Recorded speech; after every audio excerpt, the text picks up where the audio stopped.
সর্বপ্রথম আল্লাহ রব্বুল আলমিনের শুকর আদায় করছি। আল্লাহ তালা আমাদেরকে এই গুরুত্বপূর্ণ একটা বিষয় নিয়ে ফিকির করতে বসার তৌফিক নসিব করেছেন। এরপর মাননীয় প্রধান উপদেষ্টা সহ বাকি সকলের শুকরিয়া আদায় করছি। আমি সংক্ষেপে যে কথাটা বলতে চাই, আমার নাম আব্দুল মালেক, বাইতুল মুকাররম জাতীয় মসজিদের খতিব এবং দেশের একটি প্রতিষ্ঠান মার্কাজুদ দাওয়া আল ইসলামিয়া ঢাকা, এই প্রতিষ্ঠানের শিক্ষা বিভাগীয় প্রধান।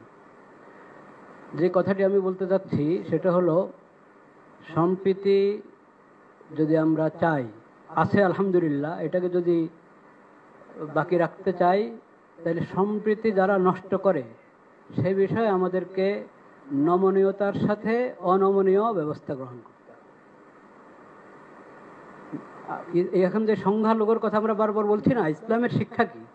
ইসলাম বলে, আবু বকর রাদিয়াল্লাহু তাআলা আনহু প্রথম খলিফা নবী করিম সাল্লাল্লাহু আলাইহি ওয়াসাল্লামের, উনি বলেছিলেন, তোমাদের মাঝে যে সবচেয়ে বেশি শক্তিশালী সে আমার কাছে দুর্বল যদি সে জালেম হয়, আর যে সবচেয়ে দুর্বল সে আমার কাছে সবচেয়ে বেশি শক্তিশালী যদি সে মজলুম হয়। এটা হলো বিষয়, জালিম এবং মজলুম। মজলুম যেই হোক তার পক্ষে আমাকে থাকতে হবে, আর জালিম সে যত বড় হোক, যত সংখ্যাগরিষ্ঠ যা যা তার থাকুক, তাকে জুলুম থেকে বিরত রাখা এটা দায়িত্ব।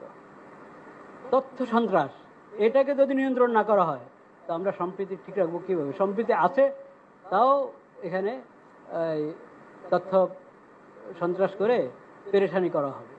এটার ব্যাপারে অনমনীয় হতে হবে তথ্য সন্ত্রাসের বিষয়। আর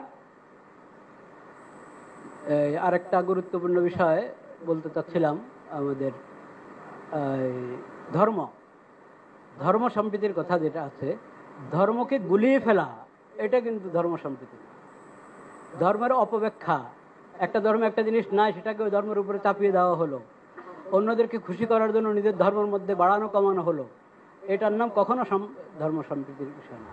প্রত্যেক জিনিসকে স্ব জায়গায় রাখতে হবে এবং স্ব জায়গায় রাখলেই যথাযথ ফায়দা আমরা পাবো। আল্লাহ তাআলা আমাদেরকে তৌফিক দান করেন। ওয়া আখিরু দাওয়ানা আলহামদুলিল্লাহ।